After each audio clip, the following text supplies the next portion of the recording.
उद्या 8 एप्रिल 2025 उद्या कामदा एकादशी. कामदा एकादशी म्हणजे काय? तर आपली कोणतेही कार्य असेल, कोणती इच्छा असेल ती पूर्ण होण्यासाठी त्यासाठी तुम्ही त्याची सेवा करायची असते. आपल्या उद्या काय 3 उपाय करायचे. कोणते उपाय ते? पहिली गोष्ट तर आपल्या उद्या सकाळी आंघोळीच्या पाण्यात हळद टाकून आंघोळ करायची किंवा गंगाजल असेल तर गंगाजली टाका, पण हळद थोडीशी नक्की टाका, त्याने आंघोळ करा आंघोळीच्या पाण्यात. सोबत तुम्ही उद्या तुमच्या डोक्याला इथे हळद लावा, इथे हळद लावा आणि नाभीला तिथे तुम्हाला हळद लावा. हे 3 ठिकाणी तुम्हाला उद्या हळद लावायची. तुम्हाला उद्या दिवसभर सोबत तुम्हाला तुळशीला उद्या तुळशीला जल अर्पण करायचं नाही आहे, त्यामुळे तुळशी फक्त सोमवार घीचा दिवा लावा, कारण ते एकादशीला तुळशीचा उपवास असतो, त्यामुळे तुला जल अर्पण नाही करायचं. फक्त घीचा दिवा लावा, अगरबत्ती लावा. तिथे उभं राहून तुम्ही 11 ओम नमो भगवते वासुदेवाय नमः हा मंत्र जप करा. हे तुम्हाला करायचं. तुम्हाला दिवसभरामध्ये उद्या जमेल तसं दान करायचं. उद्या तुम्हाला पाण्याचं दान करायचं.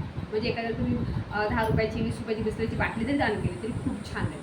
पाण्याचं दान हे सर्वश्रेष्ठ दान आहे आणि उद्या कामदा एकादशी, त्यामुळे हे दान तुम्ही केलं तुम्हाला खूप चांगलं पुण्य भेटणार आहे, तुमच्या हातून चांगलं कार्य घडणार आहे. त्यामुळे उद्या काम नक्की करा. सोबत तुम्हाला उद्या काय करायचं? उद्या सकाळी किंवा संध्याकाळी तुम्ही घरात घीचा दिवा लावा.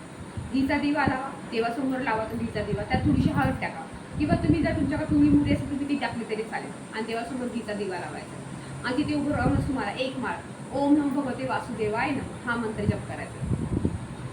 आणि सोबत तुम्ही दिवसभरामध्ये जसं जमल तेव्हा विष्णू सहस्रनाम एकदा तरी वाचा. व्यंकटेश स्तोत्र जमलंच तर 1 वेळा 11 वेळा वाचा, 16 वर्तना करा. ही करा, तुम्हाला खूप चांगले फायदेशीर राहील. व्यंकटेश स्तोत्र वाचताना तुम्ही फक्त पहिल्यांदा 1 ते 9 जर तुम्ही 11 वेळा वाचणार असाल तर 1 ते 9 पण तुम्ही 1 ते 8 पण तुम्ही फक्त त्याचं वाचा. नंतर जी फलश्रुती आहे ती तुम्ही 11 वेळा वाचा. असं जर तुम्ही केलं तरी चांगलं आहे. म्हणजे तुम्हाला खूप चांगले रिझल्ट 100% भेटतील.